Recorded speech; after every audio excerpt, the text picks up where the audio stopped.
Se falar de um tema que sempre interpõe, né, as nossas histórias aqui, hoje seria Pedro. Pedro Pedra. E já de cara vou pedir para o Paulinho ler para a gente aqui o texto de Mateus 16, de 13 a 18.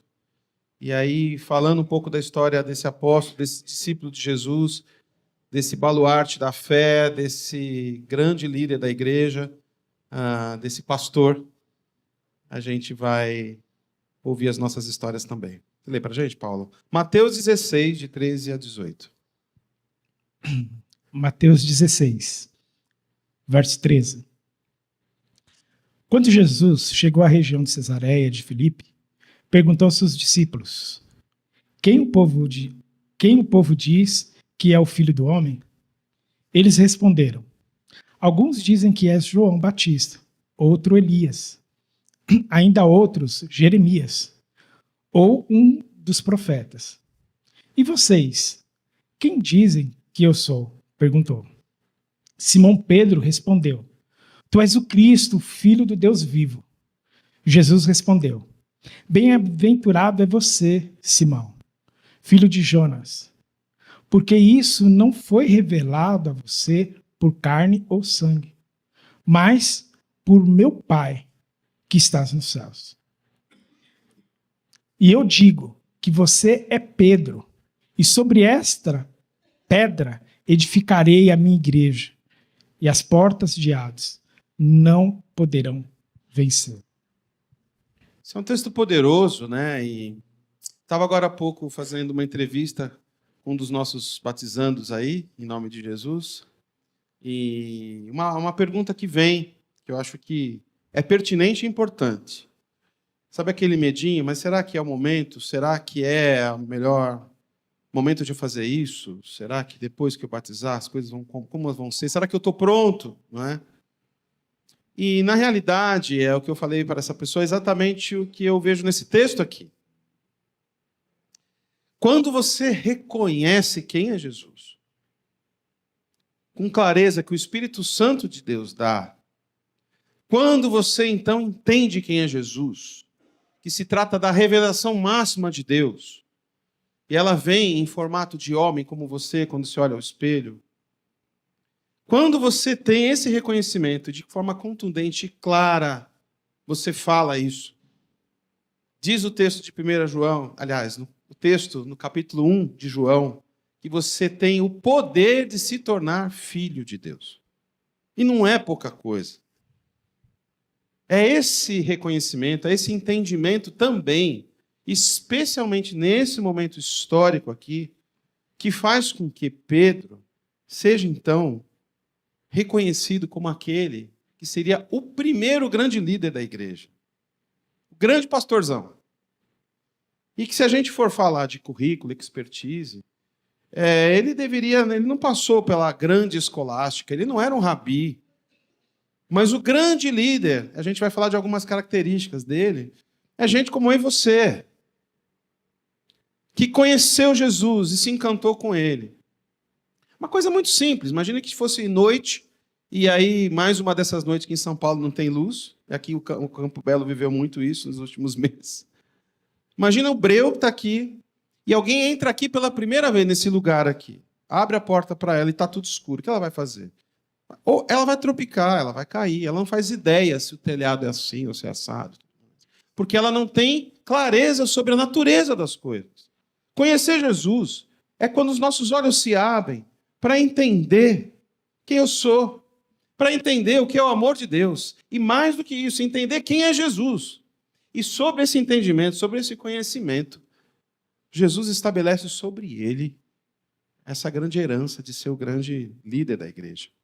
Importante dizer que é uma qualificação pela fé, pelo reconhecimento de quem ele é, de saber que ele é Deus e que habita em mim. Falando um pouco desse personagem, né, sobre características dele. Eu vou usar aqui a carta de 2 Pedro 1, quando diz assim: Simão Pedro, servo apóstolo de Jesus Cristo, aquele que pela justiça do nosso Deus e Salvador Jesus Cristo, recebeu conosco uma fé igualmente preciosa.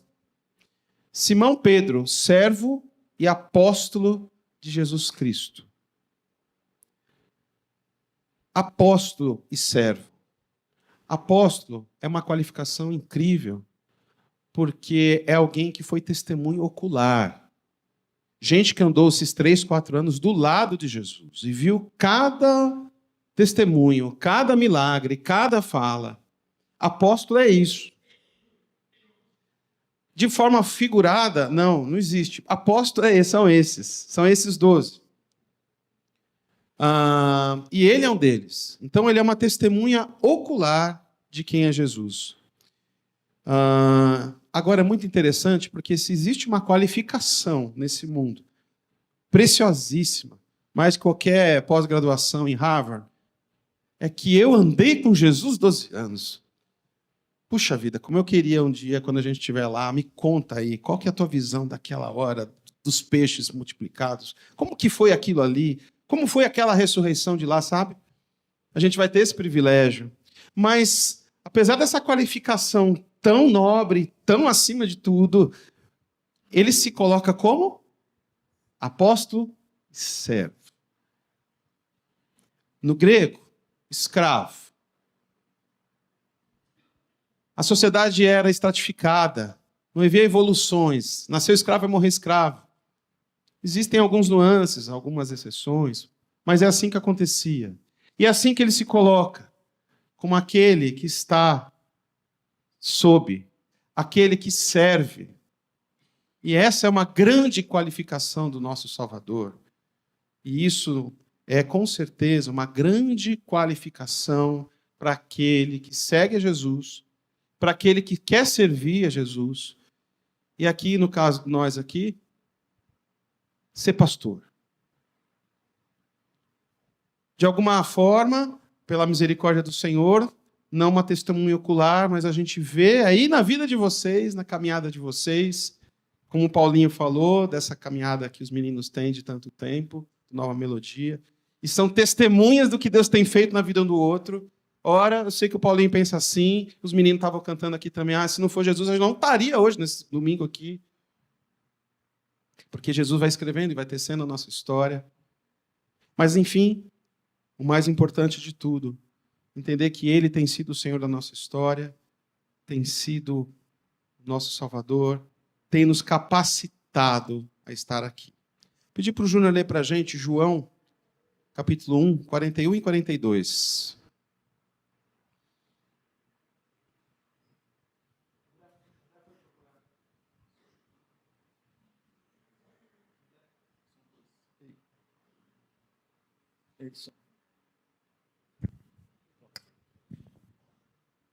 André foi procurar seu irmão, Simão. Ele disse: encontramos o Messias, isto é, o Cristo. Então André levou Simão para conhecer Jesus. Olhando para ele, Jesus disse: você é Simão, filho de João, mas será chamado Cefas, isso é, Pedro. A gente vai agora, na sequência, falar de algumas características dele. Paulinho, Júnior e eu, a gente vai tecer alguns comentários sobre as características desse homem aqui. Fala aí, Paulinho.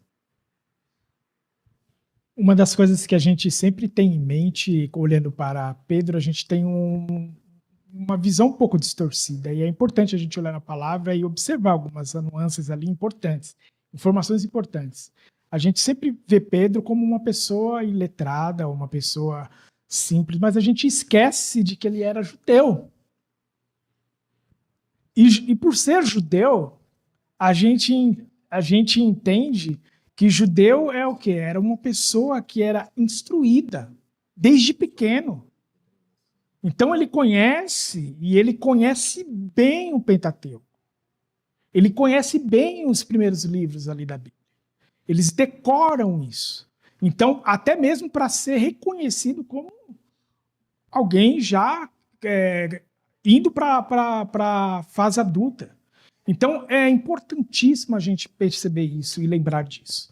De que ele era um homem que rigorosamente, ele conhecia bem o livro da lei. Ele também era um homem bem aguerrido, né? E brigava pelo que ele acreditava. Então, se uma das das características, né, que você encontraria daquelas pessoas que talvez você conheça, talvez seja você, daquelas pessoas com quem você convive, que ele pelo que ele acredita ou pelo tema, né, que chega para ele representa, né? Daquelas pessoas que a gente olha aqui, os amigos se sentiam protegidos quando ele estava perto. Ele tentava proteger Jesus, né? O máximo que ele podia. Dá para você imaginar, né, mulheres, a esposa de Pedro se sentia protegida perto dele. Ele era um homem presente, um homem de presença protetora e bem decidido com algumas questões. Mas essa explosão de energia podia acontecer também para as coisas negativas, né? Daquelas pessoas que pensam rápido e age rápido e depois fala, acho que falei o que não devia, eu acho que eu fiz mais do que precisava ser feito, eu acho que eu exagerei. Isso é uma característica dele. Ele, naquele momento onde Jesus é preso, Pedro era uma das pessoas que estava com uma espada. Então, ele era dessas pessoas que brigam pelo que acredita até o fim, né? E ele é dessa pessoa que estava armado no dia que Jesus foi preso e reagiu, né? Tinha outras pessoas ali armadas, né? Tinha uma outra pelo menos, mas uma espada tinha, mas parece que essa outra pessoa não teve coragem de sacar a espada. Mas ele, mesmo com um grupo de pessoas vindo prender Jesus, ele não sentiu que ele era pouco. É daquelas pessoas que chama 20 para briga, sozinho, sem saber brigar. Era esse aí, né? Ele fez isso. E aí tem essa história, né? Ele é o homem que cortou a orelha de Malco, né? De um dos soldados que veio, né, prender Jesus. E Jesus curou, né? Colou essa orelha de volta. Então essa é uma das passagens aí de Pedro que mostra esse homem forte, de convicções e de reações fortes. Olhar para os discípulos, olhar para esse personagem que a gente está falando aqui, é olhar para a gente. Entender isso. De novo a conversa do começo. O nosso maior preparo é reconhecer quem ele é. Me entregar para essa verdade. E aí, por sua vez, essa luz iluminar minha vida de tal forma que os meus passos, as minhas escolhas vão ganhando um sentido de acordo com o coração de Deus. Então, as características que nós temos, é isso que ele precisa. Lembro aqui do milagre da criança que estava lá com os peixinhos, os pãezinhos. O que é que a gente tem aqui? É assim que é com Jesus. O que eu tenho aqui? Qual é o material que eu tenho em mãos? Que rubinho tranqueira que eu tenho na mão? Vou falar por mim, só posso falar por mim. O que é que Jesus tem nas mãos quando olha para você? O que é que Jesus vê quando olha para você? E é exatamente isso que a gente agora vai destrinchar um pouquinho, sobre essas características de ser judeu, de ser um homem determinado, aguerrido. O que é que aconteceu nessa caminhada com Cristo? É interessante a gente sempre lembrar, eu ia até falar na hora que o Rubinho falou aqui, é que Pedro nunca teve intenção de tirar a orelha, né? Porque quem imagina isso, ele queria arrancar a cabeça.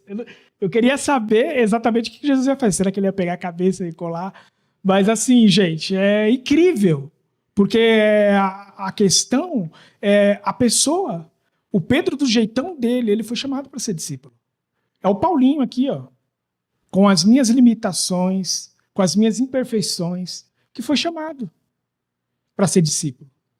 Porque às vezes a gente esquece, parece que pelo fato da pessoa aceitou a Cristo e está trabalhando, ponto, ele é perfeito, Deus já terminou a obra nele, Deus não terminou a obra em mim, tem muita coisa ainda para ele fazer. E a gente tem que lembrar de Pedro, a sua formação, né, um cara que era conhecedor. Agora imagine Pedro, conhecedor da palavra, com visão, esperando o Messias, e daqui a pouco ele começa a olhar e observar e constatar, e falar, é ele. A coisa está acontecendo aqui. É o Messias, é Jesus. Então ele começa a olhar e ele começa a reconhecer Jesus como Filho de Deus. E quando chega ainda numa questão como essa, em que o Espírito Santo revela a ele poderosamente que aquele era o Filho de Deus, você imagina. Você imagina o que acontece com ele. Pois é. Então, essa paixão é um homem, né, quando as coisas começam a acontecer na vida dele, ele tem a natureza que alguns de vocês aqui têm. Eu acho que colocar a natureza empreendedora está nele.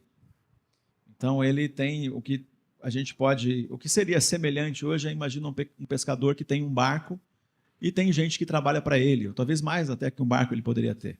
Né? Tem gente que a gente estuda falando que ele tinha uma pequena empresa de pesca e fazia negócio. Né? Então, um pescador que se preze não só pesca, ele tem que saber vender o pescado dele.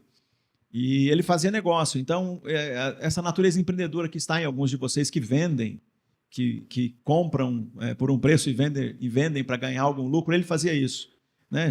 Alguns de vocês que vendem o seu serviço ou vendem algum produto, ele fazia isso. Então, Pedro tem isso, tem essa coisa de convencer o outro de alguma coisa de valor que está sendo oferecido. E quando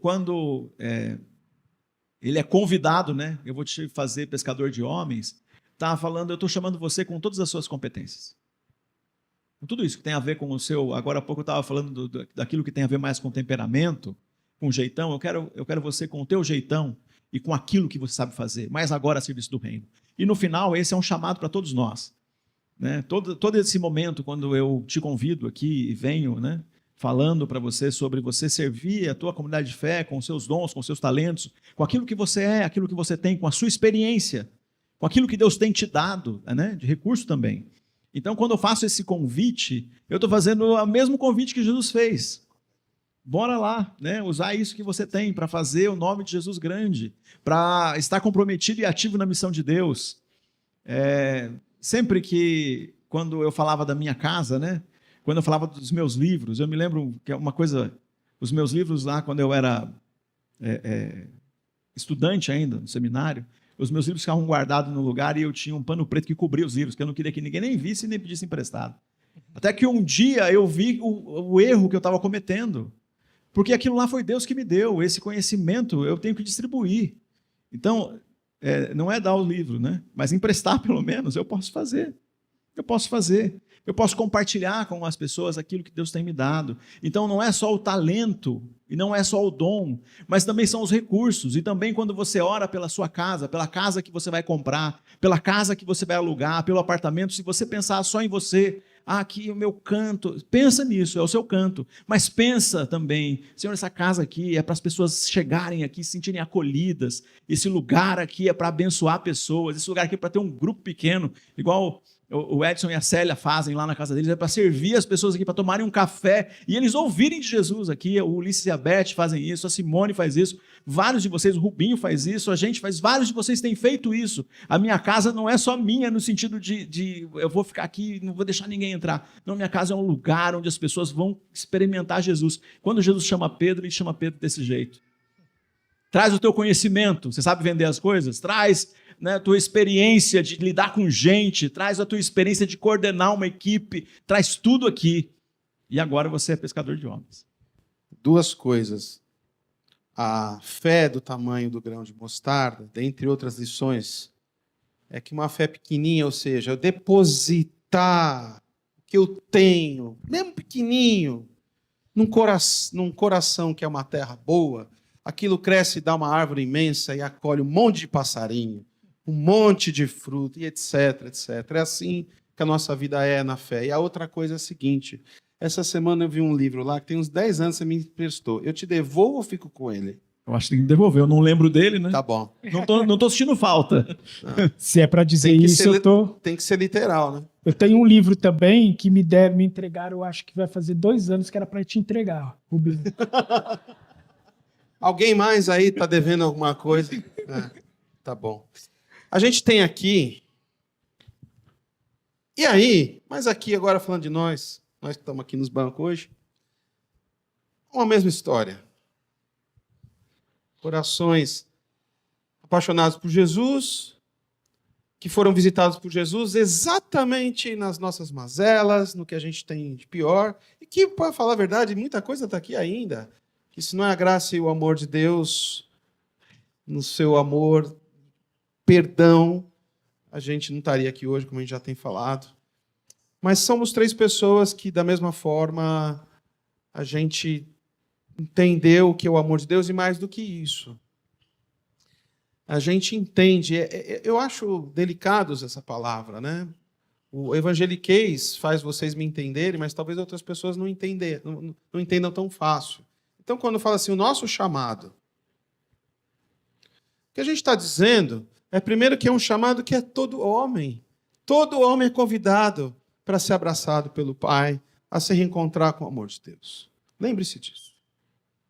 Porque isso, de alguma forma, pode trazer assim uma linha que divide os chamados. Não, todos somos chamados. Todos somos chamados ao amor. Todos somos chamados ao acolhimento. Todos somos chamados a espalhar graça. Todos nós. Todos nós, em todas as instâncias e idades da nossa vida. Amém, irmãos? Agora, tem uma coisa que é essa de entender dentro do coração que o meu tempo e a minha energia se dividem também com o Cristo na cumplicidade de cuidar das ovelhas que são dele. Minhas ovelhas, dizer. Da igreja que é dele. E isso é uma vida, irmãos. Eu conheço os meus amigos aqui, eu conheço um pouco da vida da história deles. E assim como comigo também não foi assim. Não sentou um anjo do nosso lado, enquanto o pastor falava e pregava, e alguém tocava nessa noite. Ou não. É uma vida. E especialmente, inclusive, não sei se é assim, mas nas nossas desqualificações. E a gente vendo quando a gente é desqualificado e vendo como a gente pode ser usado para ele. Seja para andar com os adolescentes, seja para fazer uma visita, seja para pegar o que eu tenho na mão e servir Jesus. E então, nesse momento, a gente vai abrir a nossa caixa, nosso memorial, e a gente vai depositar pedras simbólicas desse pedaço da nossa vida. Começar pelo Paulinho aqui, de como algum momento importante da nossa trajetória a gente quer trazer aqui para vocês nesse desejo de ser cúmplice de Jesus no cuidado das ovelhas. Como o Rubinho disse, né, o anjo não apareceu para eu saber se era anjo Elias, né? Mas assim, o Senhor me chamou e eu falei, não, agora não é o momento. E o Senhor chamou de novo e eu disse não. E nesse momento, quem foi o pastor Rodrigo, para o seminário.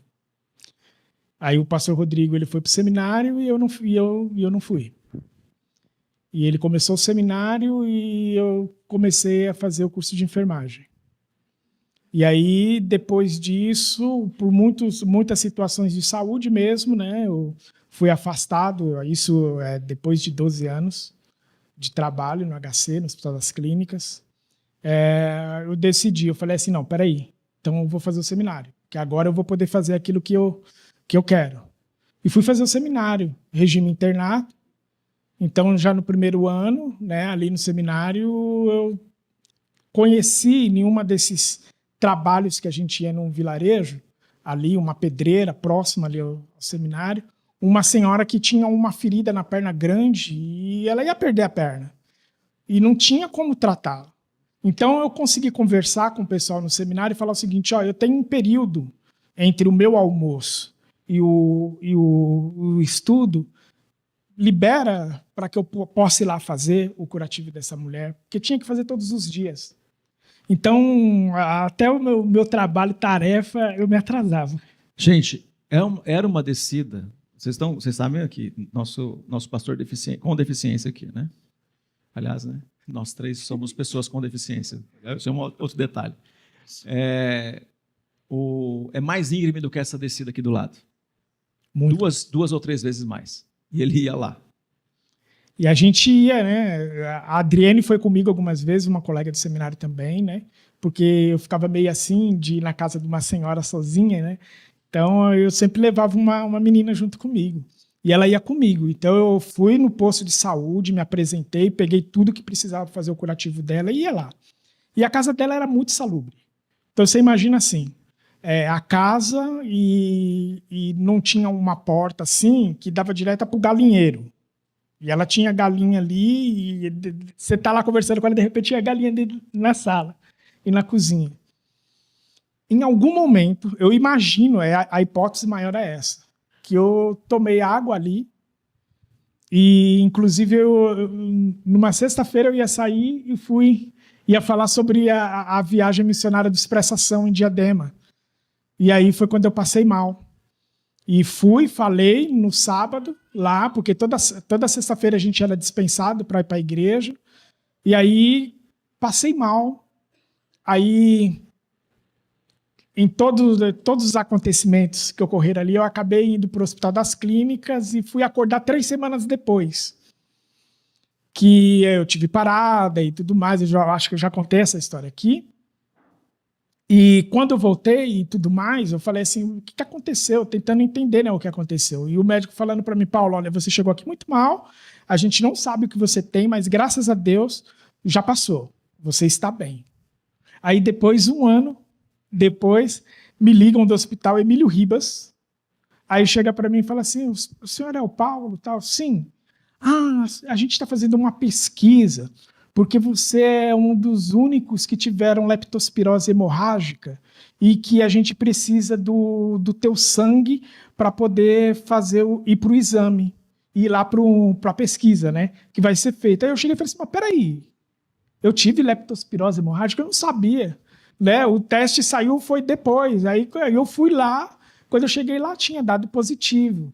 Porque eu tive hemorragia nos 2 pulmões, tive parada cardiorrespiratória, foi drenado, passei por toda uma situação bem difícil que eu só fiquei sabendo depois. Então, assim, esse momento para mim foi um momento assim crucial, porque tudo aquilo que eu estava me preparando para servir a igreja, para estar melhor preparado, eu vi assim, indo embora. Aí eu fiquei assim, será que eu ouvi mesmo? Será que é chamado mesmo? Será que era para eu fazer o seminário ou não? Né? Mas Deus, ele é amoroso. Então, lá era uma pedreira, né? E tinha muitas construções que o pessoal ia e fazia tipo na terra vermelha, porque a terra era assim, você ia para lá e você ficava a semana com a terra no teu sapato, porque era difícil sair aquela terra vermelha, né? E aí faziam muito aquele negócio assim, a casa, e antes da casa como que se fosse um cimentado, né? E eu peguei algo. Ontem eu tive que levar o meu filho lá para Arujá, porque ele passou mal ontem à noite, e aí eu falei assim, eu não tenho uma pedra, eu não tenho negócio, mas aí eu consegui passar lá. Como estava tão pertinho, eu peguei uma parte para ser significativo de lá para a gente poder ter isso daqui como um lembrete. Glória a Deus, glória a Deus. Aí depois o Paulinho teve uma ligação da NASA. A gente precisava conhecer você, porque você é um caso que a gente nunca viu igual.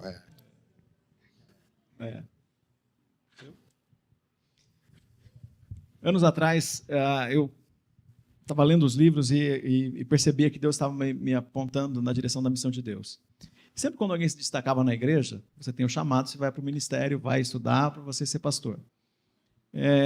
E se destacar necessariamente hoje, a gente não vai por esse caminho que todo mundo ia, lá na década de 80, década de 90. E aí a gente, foi isso que aconteceu, né? Estava numa conferência missionária e eu tinha me programado, porque no último culto eu não estaria participando, que eu sabia que naquele culto ia ter um apelo, na escola onde meu pai estudou, meu pai e minha mãe estudaram, e meu pai foi diretor durante muito tempo, foi da diretoria muito tempo desse seminário. Quando ele faleceu, ele era da diretoria. Minha mãe é da diretoria agora.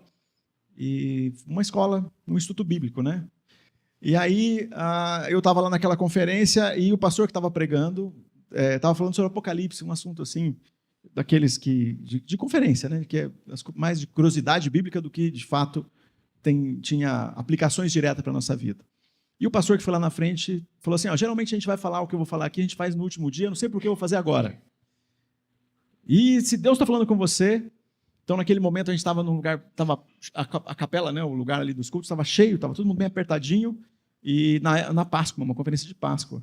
E na hora ali levantou, alguém do nosso banco ali levantou 1 ou 2 pessoas nessa hora que deu a transição e deu uma aliviada ali, a gente ficou distante, Adriano e eu. Nós estávamos casados há uns 3 anos, mais ou menos, e naquele momento ele fala assim, então se Deus está te chamando para a missão de Deus, para servir como missionário, como pastor, eu quero chamar você aqui na frente, a gente quer fazer uma oração com você. Tinha alguns sinais que Deus estava me mostrando, mas aquela fala foi direto ao meu coração. Eu já tinha programado que no dia seguinte seria o culto de encerramento, seria esse apelo, né? Porque já tinha ido outras vezes lá, eu não ia estar nesse culto. Eu pensei, vou estar na música e vou vazar. Vou fugir. Mas foi antecipado. E aí na hora ele começa a falar, é isso, e eu sentindo que era comigo. E eu pensando, né? Eu tinha uma microempresa de prestação de serviços de cinema e televisão, que era o que eu fazia, e estava dando bem certo as coisas que eu estava fazendo. E o meu sonho era ser diretor de fotografia. Até ali parecia que era o caminho. E aí eu falando, a gente estava, né, a nossa igreja na época, e o conselho missionário do qual eu fazia parte, e as contribuições que eu estava fazendo, a gente pôde ajudar os alunos que estavam com a mensalidade atrasada, a gente trouxe... Então, foi um tempo de festa, porque nenhum aluno ali ficou com mensalidade atrasada por causa da gente, e porque a gente conseguiu ali dar algumas coisas para eles de higiene, para todo mundo. Foi um momento assim, aí eu estava com esse orgulho de ter dinheiro. E aí eu falei assim, mas Senhor, você está me abençoando tanto com os negócios que eu estou fazendo, né? Eu quero ser diretor de fotografia. E aí o pastor lá na frente falou assim, não ofereça para Deus dinheiro quando Ele estiver pedindo a sua vida. E aí eu falei, mas eu quero ser diretor de fotografia, está dando certo agora, eu consegui, estou num lugar legal. Já tinha pessoas trabalhando para mim, eu trabalhando. A gente, na época, era sócio de uma escola de música. Vocês veem, né? A natureza empreendedora já estava aí o tempo todo, né? Aí ele falou assim, para ser engenheiro é só você estudar, para ser médico é só você estudar, para ser arquiteto é só você estudar. Mas para servir na missão de Deus, Deus tem que falar, é você que eu quero como aquele que apacenta minhas ovelhas. Gente, eu tive uma vida muito pobre com meu pai como pastor. Muito limitada. Meu irmão está aqui, a gente passou necessidade de comida algumas vezes. Assim, a gente não passou fome, mas muito, muito aperto. E de vez em quando a gente senta, com alguns de vocês que estão aqui, a gente senta, sabe aquelas conversas que quem é mais novo não viu um Brasil que era mais pobre do que é agora, não experimentou isso. Mas a gente começa a conversar e falar das necessidades que a gente teve lá atrás, e alguém vai falar assim, você está disputando pobreza, né? Quem tinha menos. Mas era isso, né? E aí eu não tive bicicleta quando era criança, por exemplo, e isso para mim foi uma coisa que faltou, eu me lembro disso. E eu falei falei, mas eu quero dar coisas legais para minhas crianças, para meus filhos. Eu não quero que eles... Né, a gente não tinha filho, mas a gente queria ter. Eu não quero que eles tenham as limitações que eu tenho. E o pastor Jaiderson, meu amigo hoje, ele falou assim, entregue a sua vida na missão de Deus e eu vou cuidar de todo o resto. E eu fui para frente. Agora, nesse momento, eu vivi mais tempo com a Adriana do que solteiro, mas naquele momento eu tinha vivido mais tempo solteiro do que com a Adriana. Então, na hora, eu levantei e nem pensei que eu era casado. Eu peguei, levantei e fui. E a Adriana também. Ela levantou por um lado dos bancos e eu levantei pelo outro. E a gente se encontrou lá na frente. E a gente entendeu que ali era o momento. E depois teve outras passagens para a missão de Deus. Então, naquela foto ali, né? Aquela foto que eu estou com o meu avô, foi a última vez que eu estive com ele, que nós passamos tempo juntos, a gente comeu juntos, e ainda mais, né, ele viveu mais 1 ou 2 anos depois disso, talvez um pouquinho mais, mas eu nunca mais estive com ele. Foi a última vez que a gente esteve junto, que eu fui lá para que a gente tivesse, né, um tempo juntos, onde eu pudesse mostrar para ele a próxima geração, que era o Pedro, que tinha acabado de nascer. Ali eu era seminarista. Mas ali, eu procurei outras fotos, eu não encontrei, né? Procurei, né? Fiquei até a madrugada aí procurando fotos. Mas uma coisa que ali é que eu me lembro que naquela época a igreja lá onde eu era líder de jovens começou a me chamar de pastor. Nesse tempo aí, as pessoas me chamavam de pastor. E eu trouxe uma pedra aqui. Essa pedra, gente, vocês sabem aquela história que está em 1 Reis, capítulo 18, é a história de Elias e os profetas de Baal. Essa pedra aqui é do Monte Carmelo. Essa pedra aqui é do Monte Carmelo. Então, essa pedra aqui, gente, estava lá. Naquele dia que desceu o fogo do céu e consumiu o sacrifício. Essa pedra estava lá naquele monte. A gente vai colocar aqui na nossa caixa do memorial. Uma das coisas, das habilidades que Deus me deu, e aí um amigo meu que é pastor também, ele me disse que eu estou proibido de falar que eu não sei pregar. Que eu falava que eu não sabia pregar, isso era, ele falou, eu, se você não sabe, eu, né? E aí ele falou que eu estava proibido de falar isso, e daí porque ele me chamou a atenção sobre isso, eu parei de falar isso. Mas uma coisa que eu sei é contar história. Eu sei contar história. Eu sou um contador de histórias. Né? Mais do que pregador, eu sou um contador de histórias. E aí, num dos nossos dias aqui, quando eu era pastor aqui nas Boas Novas, a gente estava lá atrás, num momento lá de um curso desses, e a gente estava lendo um livro do Howard Hendricks, que aliás é um escritor que eu gosto muito, e o livro do Howard Hendricks fala da história de Elias e Eliseu. E naquela noite eu contei a história de 1 Reis 18. E contei do jeito que eu falo para vocês, que é assim, valdiano. Contei do meu jeito, abri a Bíblia lá, deixei todo mundo com a Bíblia e comecei a contar a história. E contei a história por 1 hora, sem nem olhar para a Bíblia, contando toda a história com toda a minha energia, que vocês conhecem, sem estar preso pelo tempo que nem a gente está agora, com tudo que eu tinha. E aí terminou assim, todos nós estávamos emocionados.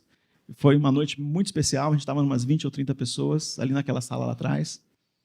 E aí, no dia seguinte, o senhor Nilson, que vocês conhecem, ele veio me visitar. Falou que ele queria vir tomar um café comigo. Ele veio umas 2 horas da tarde. Ele chegou assim e falou, pastor, abra a mão. Eu abri a mão e ele soltou essa pedra aqui na minha mão e falou assim, sinta o poder. Essa pedra é do Monte Carmelo. Fui tomado de emoção na hora. Porque eu me lembro que na noite anterior estava todo mundo emocionado com a história do Monte Carmelo, né, da aplicação lá que eu dei. E aqui, então, a gente tem uma representação daquilo que Deus me deu como competência que eu tenho entregado nas mãos do Senhor e feito isso minha vida toda, contando histórias para vocês e para um montão de gente. Então, é uma coisa de Deus na minha vida.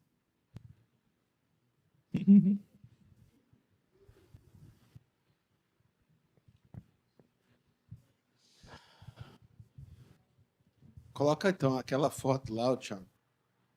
Por favor. Põe aí. Não, essa. Quem falou para colocar essa, rapaz? Essa mostra a minha pança e um negócio. Não, essa não era para.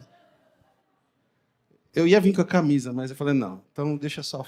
Mas vamos falar do que importa. Eu sempre vivi uma palavra que eu aprendi ainda na infância. Acho que eu tinha 2 anos de idade, eu aprendi a falar isso ao invés de papai. Dicotomia. Igreja tradicional, né, a gente aprende umas palavras difíceis. Gasofilácio. Né? Genuflexo. O Kleber que é bom dessas palavras. Um dia a gente foi jogar bola no acampamento da igreja e falou assim, essas pessoas estão com o espírito de zombeteiro. Eu não esqueço disso. O que é dicotomia? É essa divisão sobre 2 coisas paradoxais, né? Hoje em dia a maior palavra seria polarização, que todo mundo já entende, né? Porque assim, eu vim de um tripé onde assim, se você trabalha com o reino de Deus, missões, você pode orar, ir e contribuir. Já contradizendo o que o pastor te falou, né? Pois é. Então, eu sempre achei que eu estava, pelos caminhos que a minha vida estava me levando, que eu ia ser o cara da oração e da contribuição. Mas, assim, muito novo, eu sabia que não ia ser assim. Então, desde o Ministério Infantil, Ministério de Adolescentes, de alguma forma eu sempre estava ali tentando trabalhar com algo que é além. A música sempre foi uma coisa muito intrínseca na vida e me levou a servir muito na igreja. Mas eu sempre entendia que eu tinha algo a mais. Né?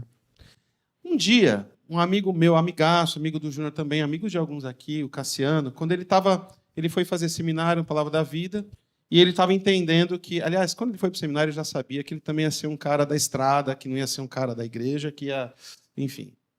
E ele foi para o Xingu para a primeira experiência missionária dele, e ele deu uma pedra para mim. Eu não trouxe ela aqui. O que eu trouxe agora é de Mauá, não sei nem de onde. Mas é simbólica, porque eu tenho as minhas pedras guardadas em alguma caixa que eu não abri, já faz 2 anos que eu mudei e está lá ainda.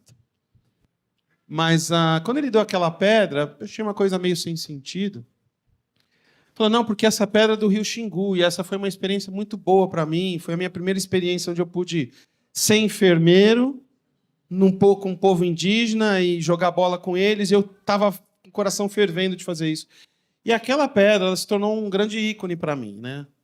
Um grande memorial. Porque eu falei assim, um dia eu quero também experimentar isso. Só que eu sou dentista. Aqui eu oro, eu contribuo. E servia na igreja e tudo mais, mas segunda a sexta é outra história. Mas Deus fez uma reviravolta na minha vida, e eu acho que aquela pedra foi a primeira pedra na vidraça dessa minha construção errada do reino de Deus.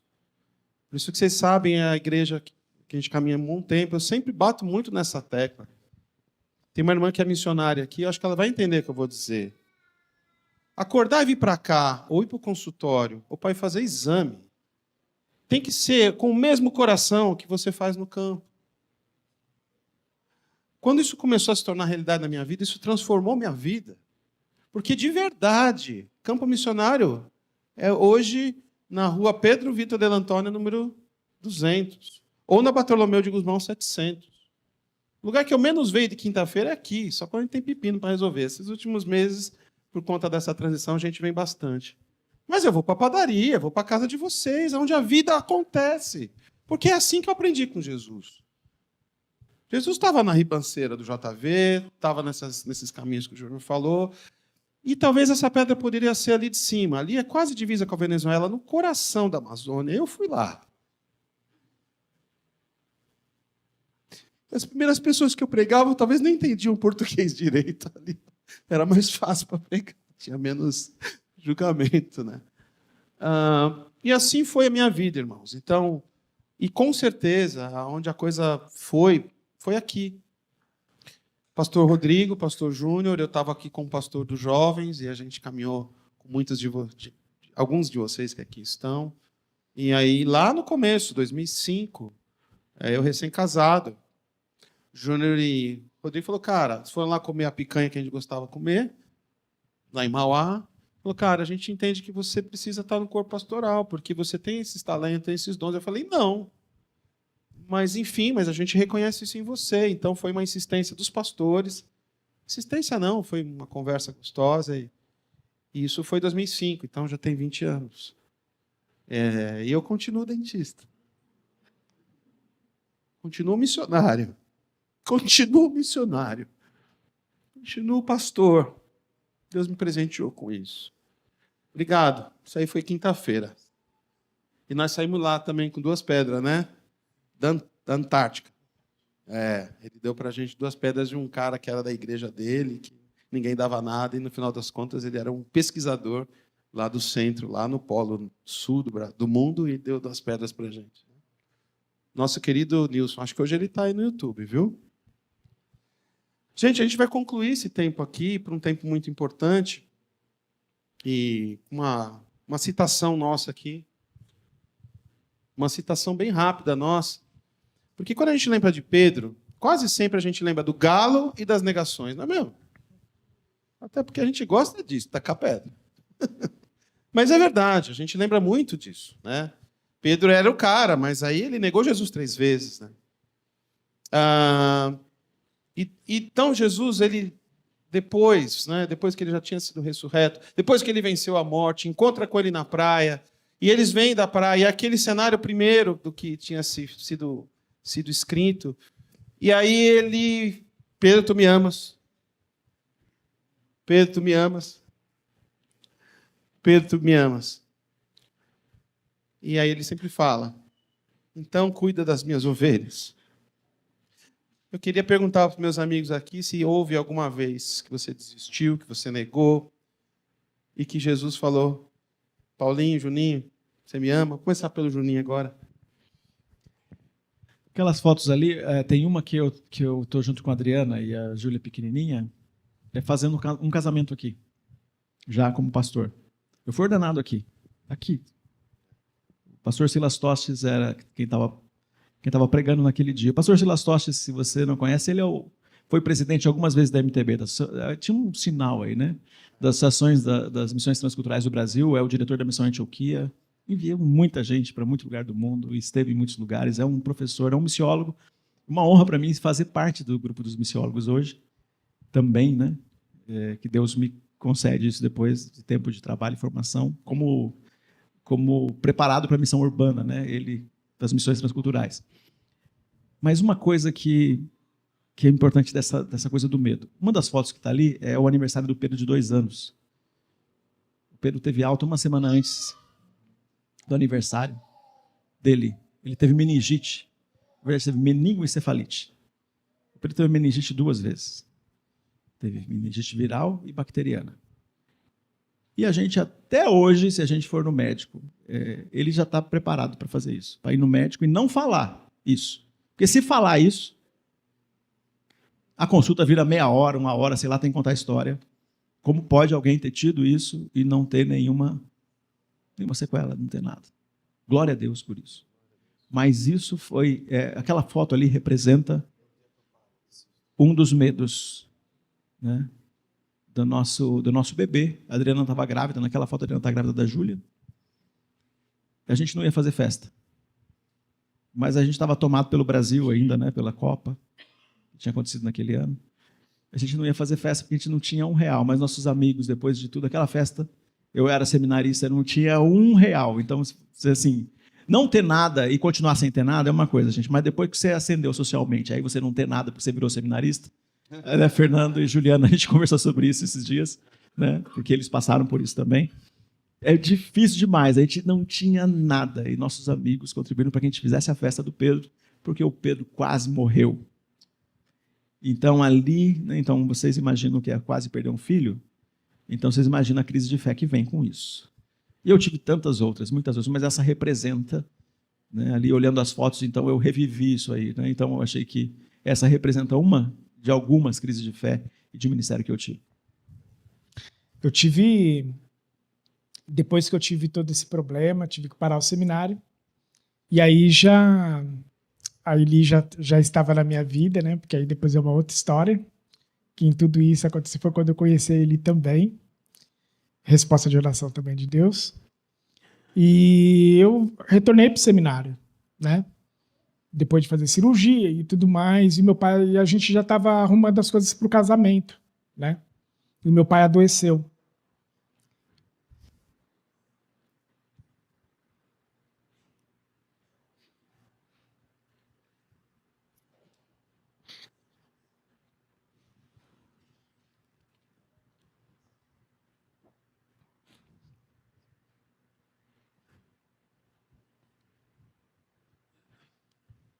Ele faleceu antes de ir pro meu casamento.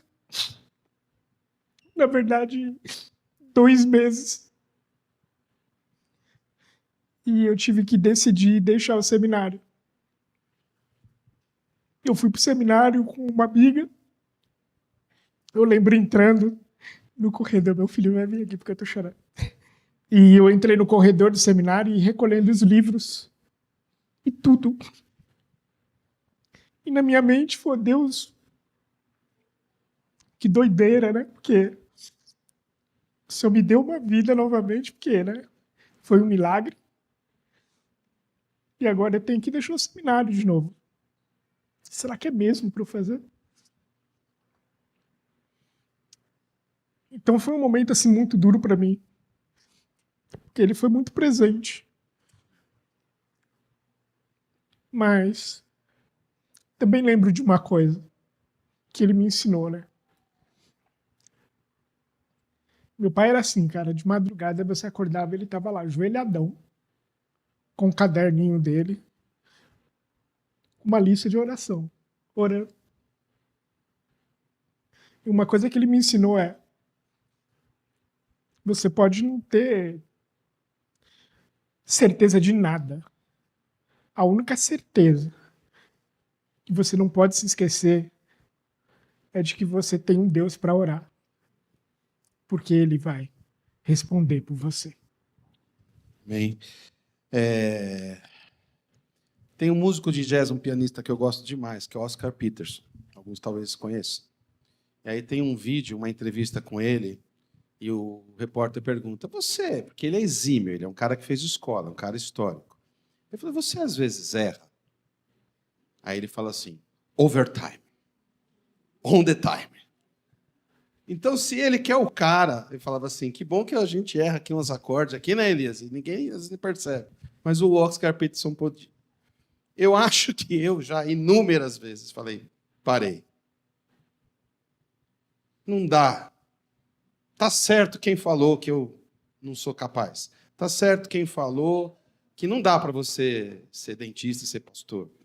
Tá certo meu próprio coração que me acusou tantas vezes. Mas eu acho que não teve nenhum momento mais difícil do que o pós-pandemia.